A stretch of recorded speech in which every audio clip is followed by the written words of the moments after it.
저는 성탄절에 동방박사 이야기를 들을 때마다 한 가지 좀 의문이 듭니다.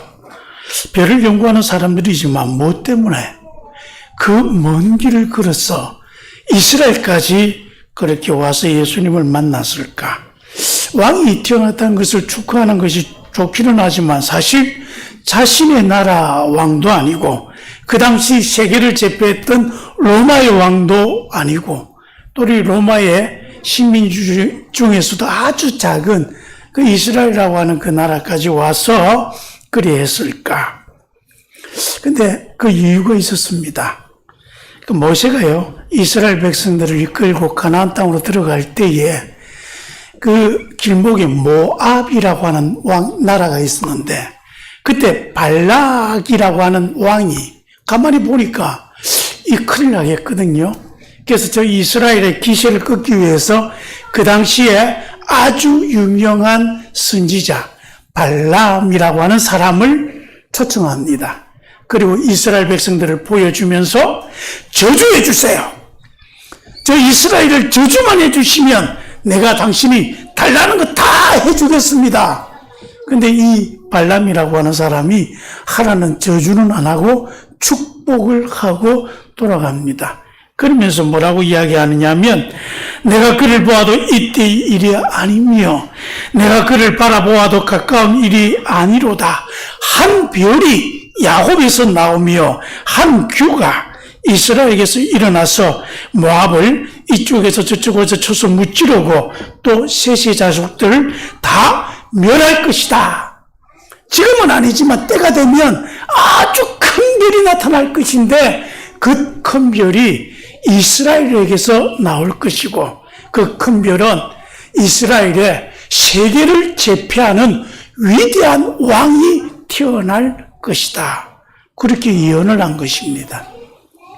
그런데 이 예언이 이스라엘 백성들이 자기들이 나중에 식민지로 나라를 빼앗기고 난 뒤에 전 세계에 뿔뿔이 흩어지는데 가는 곳마다 이 이야기를 하면서 이 예언의 말이 그 나라들마다 어떤 전설이나 이런 것이 동화되어 가지고 그래서 이 팔레스타인이나 이 중동 지역에 있는 그 모든 나라들마다 때가 되면 큰 별이 나타나서 이 온 세계를 다스릴 위대한 왕이 태어날 것을 보여준다. 그렇게 사람들이 그렇게 생각하고 있는 겁니다. 그러다 보니까 또 그 당시에 사람들은요, 별의 운명과 사람의 운명, 그래서 저 별은 나의 별, 저 별은 네 별, 그래서 내 별이 사라지면 내 인생도 끝난다고 하는 우리 그런 생각을 가지듯이 그 당시 사람들이 별과 사람의 운명을 또 그렇게 같이 생각하기도 했습니다. 그런 차에 별을 연구하던 사람들, 그래서 그 별을 연구하던 사람들이 내 때에 언젠가 저 큰 별이 나타나면 내가 만사를 제쳐놓고 저 별을 연구할 것이다. 그게 하나의 꿈이기도 한 것입니다. 그런데 예수님 탄생하실 때 그 별이 나타났고 그 별을 알아본 동방의 이 천문학자들이 있었던 것입니다. 그들은 내가 정말 놀라운 것을 발견했다. 내 인생에 이런 일이 일어날 수 있다니. 그러면서 만사를 제쳐놓고 그 별을 따라 온 세계를 다스릴 위대한 사람, 그 위대한 왕을 우리가 찾아서 만나야 되겠다. 그렇게 길을 떠나 이스라엘까지 찾아온 것입니다. 예수님을 찾아온 동방박사 모두 몇 명입니까? 제가 이 설교를 제가 한 몇 번을 한 것 같은데 아직도 3명이라고 그러시네요. 오늘 우리가 읽은 성경에 동방박사가 3명이란 말이 어디 있습니까? 동방박사들이라고 하는 걸 보니까 복수니까 여러 명은 맞는데 3명인지 아닌지는 모릅니다. 확률은 반반입니다. 일 수도 있고 아닐 수도 있고 처음에는 5명이라고 생각했습니다. 그러다가 1명이 줄어서 4명이라고 생각했습니다. 그런데 보니까 예수님께 드린 예물이 모두 몇 개입니까? 그래서 3명이겠다. 한 사람이 하나씩. 그러다가 나중에는요, 그 동방박사들 그 이름도 붙여줍니다. 그래서 멜키올, 발타살, 그리고 가스팔로라고 하는 이름도 붙여줘서 그래서 막 새로운 이야기를 또 만들어가기도 하죠. 그리고 이 동방박사를 그린 그림 속에는요, 또 어떤 화가는 그 동방박사가 한 사람은 백인, 한 사람은 황인, 한 사람은 흑인일 것이다. 그래서 전 세계의 모든 인종을 대표해서 이들이 예수님께 경배하러 온 것이다. 그리고 이분들이 올 때 빈손으로 오지 않고 귀한 예물을 드린 것, 이것 때문에 이제 성탄절에 우리 서로 선물을 나누는 원조가 됐다라고도 합니다.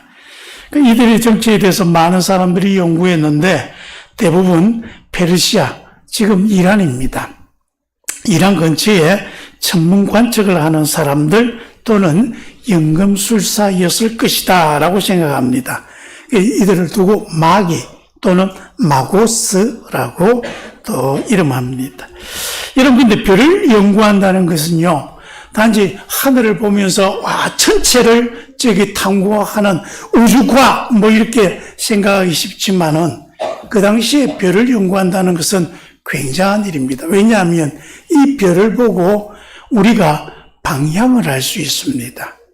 그래서 이 별을 연구하는 것은 지리를 온전하게 또 연구하고 여행객에 있어서는 이 별의 경로를 아는 것, 또 배를 타고 가는 사람들에게 있어서는 이 별의 경로를 아는 것은 굉장히 중요합니다. 또 이 별의 위치에 따라서 계절이 달라집니다. 그래서 별의 모습을 보고 이제 봄이 왔구나, 또 이제 겨울이 되어가는구나. 그리고 별을 보면서도요, 또 이날이 비가 올지 또 눈이 내릴지 이런 것도 예측할 수가 있습니다.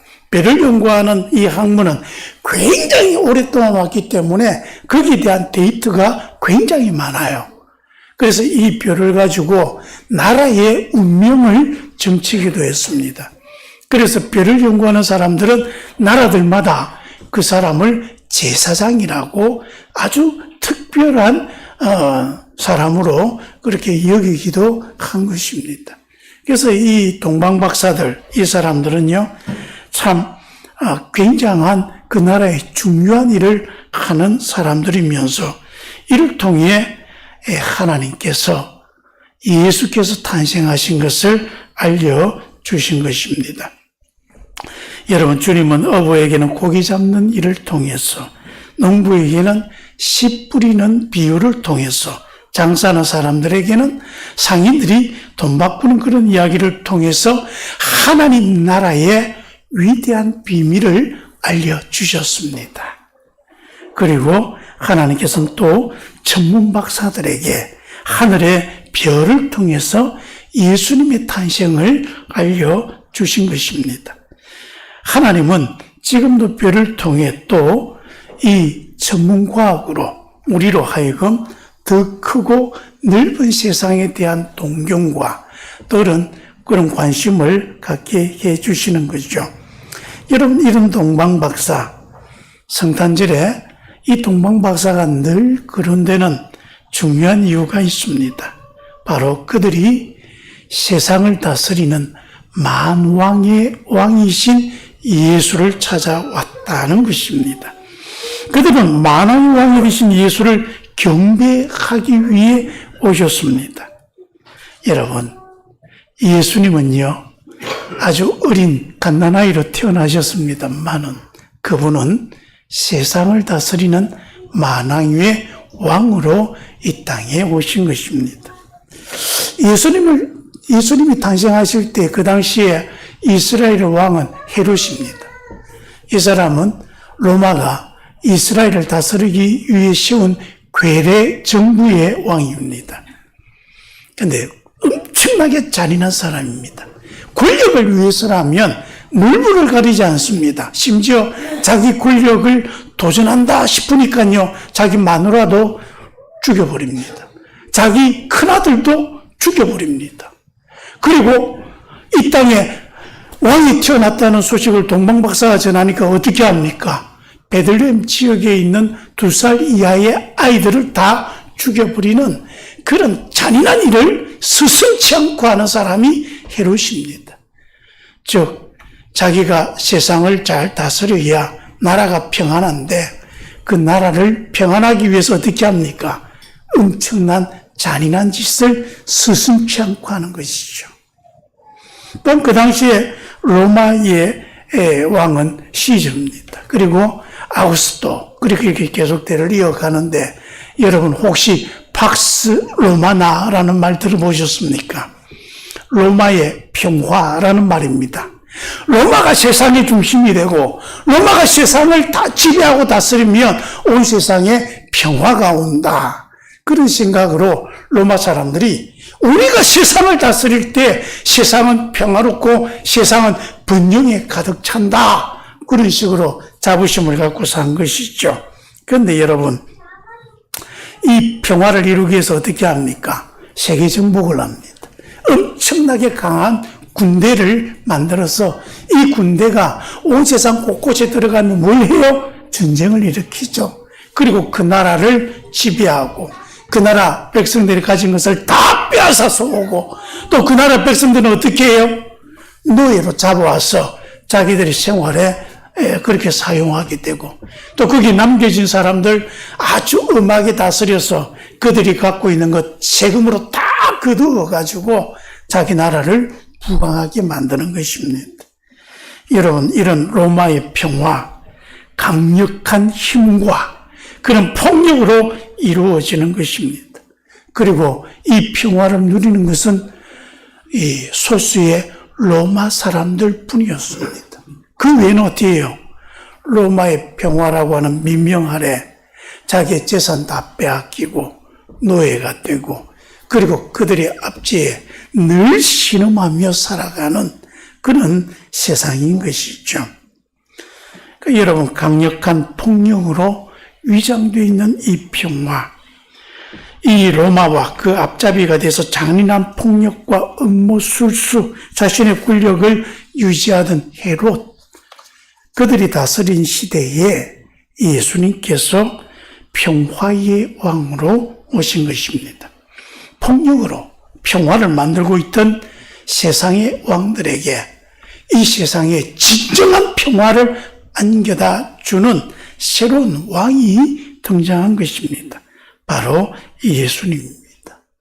예수님은 이 땅에 왕으로 오셨습니다. 이 세상을 다스리기 위해 오셨습니다.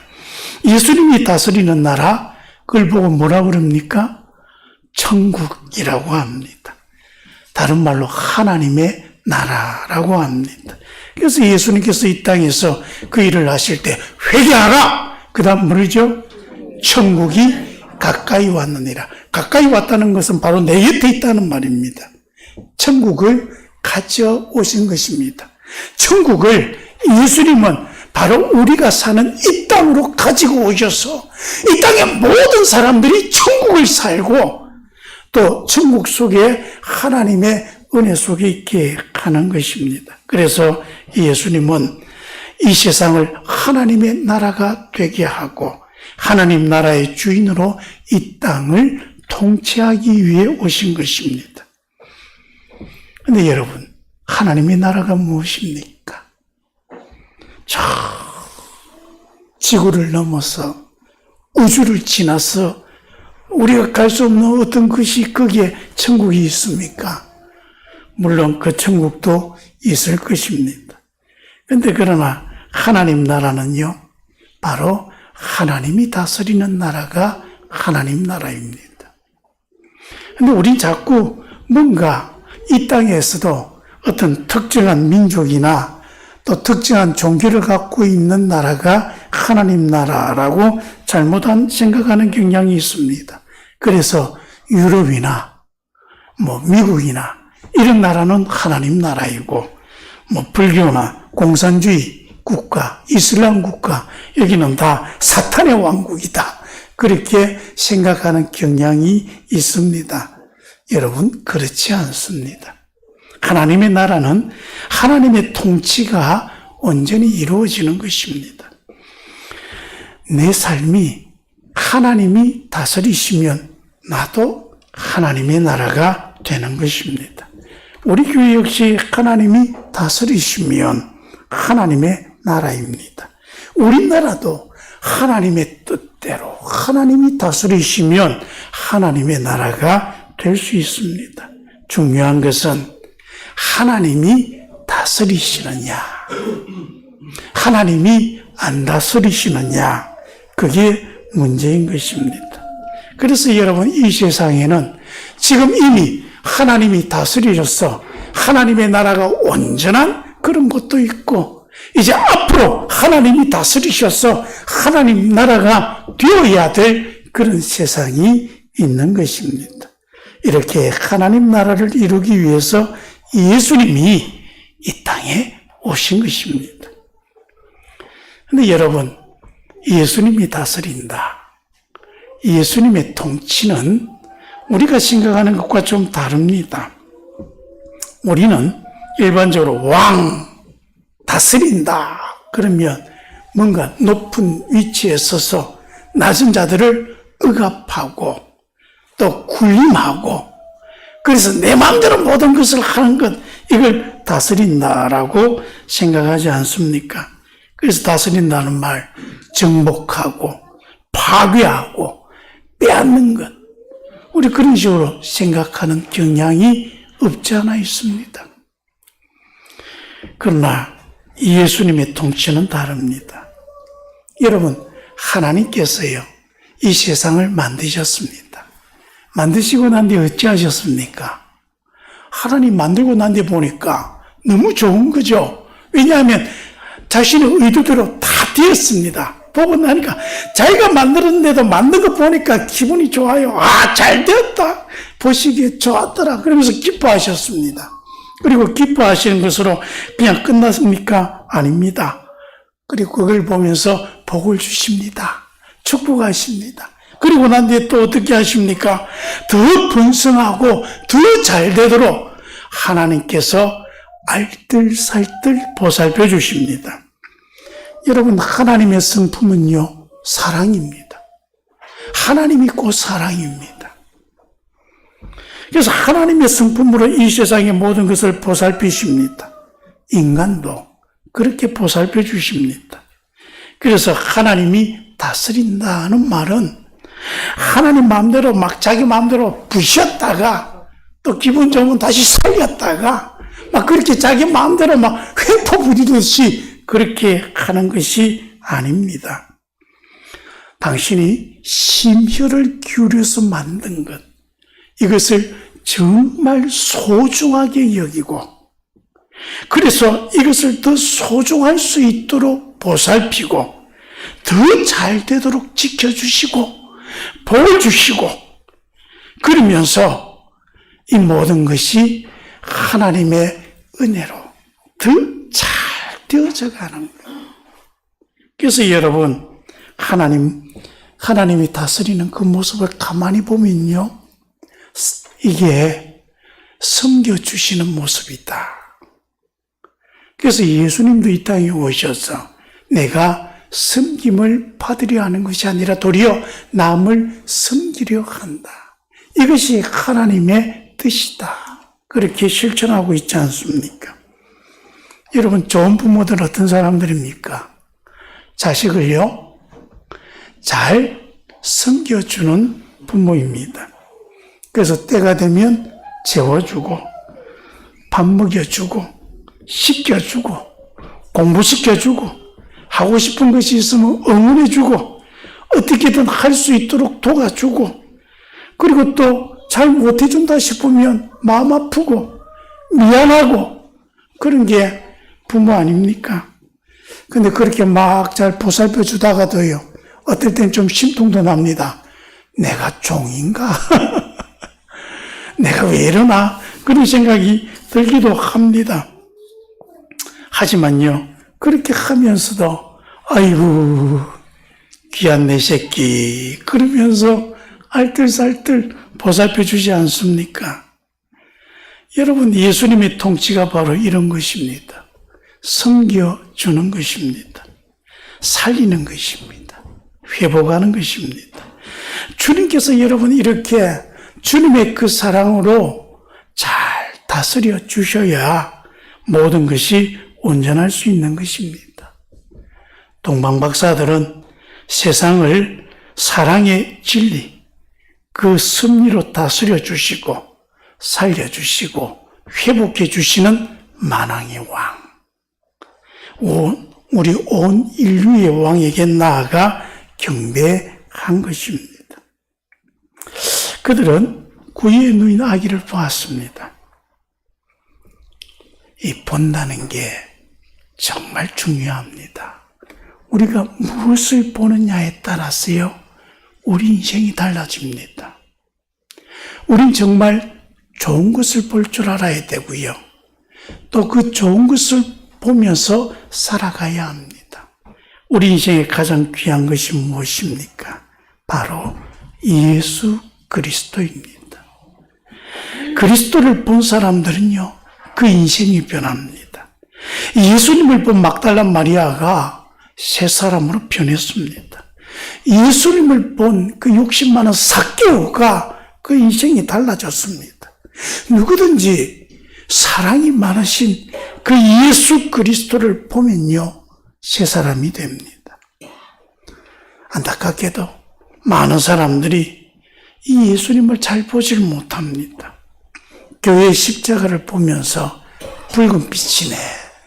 그런데 여러분, 교회의 십자가 보면서 뭘 생각해야 됩니까? 예수를 봐야 됩니다. 우리 성탄절에 이렇게 많은 빛으로 장식하고 있습니다. 왜 이렇게 장식합니까? 예수님이 빛이시기 때문입니다. 그래서 이 장식을 보면서 이쁘네, 저 얼마 들었어? 그런 관심이 아니라 뭘 봐야 돼요? 예수를 봐야 하는 것입니다. 우리가 예수를 보지 못한다는 것만큼 안타까운 일이 없습니다. 그래서 여러분, 성탄의 메시지는 아기를 보라, 우리를 위해 오신 예수를 보라는 것입니다. 박사들은 집에 들어가 아기와 그 모친 마리아와 함께 있는 것을 보고 엎드려 아기께 경배했습니다. 그렇습니다. 우리가 경배해야 될 분 누구입니까? 세상 사람들은요, 왜 자꾸 그렇게 흩은 것을 경배하는지 모릅니다. 권력을 경배하고, 돈을 경배하고, 나보다 나은 사람을 경배하고, 그러다 보니 그런 것을 따르니 그 마음에 무엇이 가득 찹니까? 늘 불안과 근심과 가지지 못한 불만과 욕심, 이런 것에 그 마음이 가득 차 있다 보니 삶이 평화롭지가 못한 것입니다. 우리를 구원하기 위해 오신 아기, 우리를 다스리시는 바로 예수 그리스도를 우리가 볼 때에 우리는 그에게 경배하고 그를 섬겨가는, 그러면 예수가 우리 삶 속에 와서 예수의 삶이 내 삶이 되는 것입니다. 그래서 여러분, 박사들은 생명의 창조주이신 거룩하신 하나님을 만났습니다. 그리고 그 위대한 하나님의 세계 속에 들어가 하나님을 경배한 것입니다. 어떻게 경배합니까? 여러분, 경배하기 위해서는요, 먼저 정말 내가 경배하고 싶은 예수 그리스도를 만나고자 하는 열정이 있어야 됩니다. 한 번이라도 봤으면 좋겠다. 그래서 그 동방박사들은 자기 나라 왕도 아닌데 그 먼 길을 걷고 걸어서 찾아왔습니다. 와서 잘 모르니까 어떻게 해요? 사람들에게 무섭습니다. 유대인을 왕으로 나신 이가 어디 계십니까? 동방박사들은 자기가 모르는 것에 대해서 질문 던지는 것에 인색하지 않습니다. 모르면 자꾸 묻고 물어서 마침내 그들은 이 세상을 다스리는 그 왕이 태어나신 자리에 올 수가 있었습니다. 여러분, 우리에게도 그런 열정이 있기를 바랍니다. 내가 예수를 만나야 되겠다. 그들은 구에 누인 아기를 보았습니다. 그리고 경배하고 자신들이 가지고 온 소중한 보배의 합을 열어서 예물로 드렸습니다. 황금과 유향과 몰약을 드렸습니다. 이것은요, 그 당시에도 선물로 드리기에 가장 귀중한 것들입니다. 왕에게 뭔가 선물을 드릴 수 있는 예물이 있다면 바로 이 세 가지가 쓰인 것입니다. 그래서 그들은 자신들의 정성을 다하여서 왕에게 드릴 선물을 준비하였고 이 예물을 예수님께 기꺼이 드렸습니다.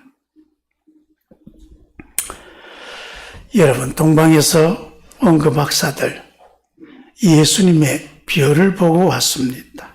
이 별은 예수 그리스도의 별입니다. 세상을 구원하는 구원자의 별입니다. 그런데 이제 그 별은 사라졌습니다. 동방의 박사들을 인도하던 그 별은 지금 우리에게는 보이지 않습니다. 그리고 그 별을 증언한, 그렇지만 그 별이 증언한 예수 그리스도는 지금 우리에게 있습니다. 예수님을 찾아왔던 동방의 박사들도 우리에게서는 사라졌습니다. 하지만 그들이 만난 예수 그리스도는 지금 우리와 함께 하십니다. 예수 그리스도를 증언했던 수많은 사람들, 우리 눈에 지금 보이지 않지만 그를 통해 우리는 지금 예수를 만나며 살고 있습니다. 여러분, 그렇게 우리도 이제 그리스도의 별이 되어야 하지 않겠습니까? 이제 우리가 예수를 보여주는 별이 되어야 할 때라고 주님은 말씀하시는 것입니다.